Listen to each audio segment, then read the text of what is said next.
Ľuďom na západe sa hovorí, že Putin je taký zlý, že jadrová vojna je rozumným riešením, ako sa ho zbaviť. A ak si myslíte, že by to mohla byť pravda, prosím vás, venujte chvíľku tomu, aby ste si najprv pozreli rozhovor Olivera Stonea s Vladimírom Putinom. A presvedčte sa sami, či tento jeden muž stojí za to, aby sa kvôli nemu mala začať vojna. Hlavnoprúdovou témou je, že Vladimír Putin je zabiják, lebo bol v KGB.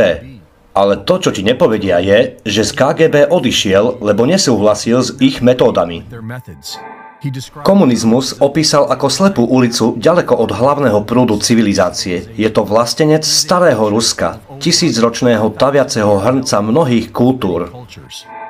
Celý čas, čo je vo vedúcej funkcii, usiloval o mier s NATO. Na krátku chvíľu sa zdalo, že prezident Reagan a Michail Gorbačev išli ukončiť preteky v zbrojení vzájomného ničenia medzi obomi krajinami. Ale v čase, keď sa k stolu posadil Putin, sa nálada zmenila. Putin nám hovorí, že prezident Clinton ho skúšal prehovoriť, aby sa spojil s USA a odstúpil od zmluvy o obmedzení systémov protiraketovej obrany z roku 1972, vidiac jednoznačnú hrozbu zo strany Iránu ako výhovorku. Prezident Clinton, он, насколько мне известно, представитель демократической партии, без всяких оснований, потому что есть угроза со стороны Ирана. Putin navrhol, že ak by mali opustiť tieto základy kontroly jadrových zbraní, mali by vytvoriť novú dohodu protiraketovej obrany. Я должен сказать, что мы предложили работать над системой противоракетной обороны совместно. Соединенные Штаты, Россия и Европа. В конечном итоге, как это ни печально, наши партнеры от этого предложения отказались. Spojené štáty mali iné plány a po 11. septembri prezident Bush oznámil, že USA odstúpia od protiraketovej zmluvy. Potom, ako to urobil, začali USA rozmiestňovať raketové systémy všade dookola hraníc Ruska. Это будет означать не что иное, как еще один виток в гонке вооружений. Putin pomáhal Spojeným štátom vo vojne proti terorizmu a videl, ako USA používali teroristické skupiny proti Rusku. На мой взгляд, важная вещь. У нас сложилось абсолютно устойчивое мнение тогда, не нам, тогда, что наши партнеры американские на словах говорят о поддержке России, говорят о готовности к сотрудничеству, в том числе в борьбе с терроризмом, а на самом деле используют этих террористов для раскачки внутриполитической ситуации в России. Keď teroristi podporovaní USA zaútočili na Južné Osecko, Rusko prišlo pomôcť ochraňovať civilistov a americké médiá to prekrútili, ako keby Rusko bolo agresorom.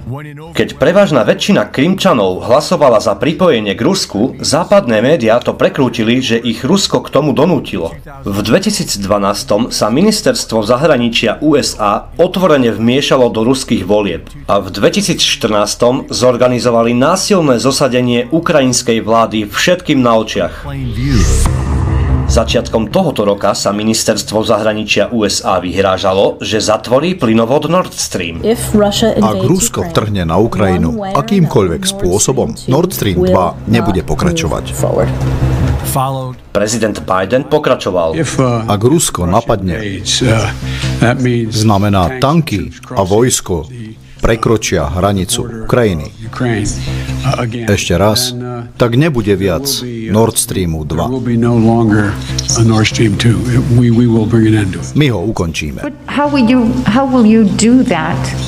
Ale ako to presne urobíte, keďže projekt je pod kontrolou Nemecka?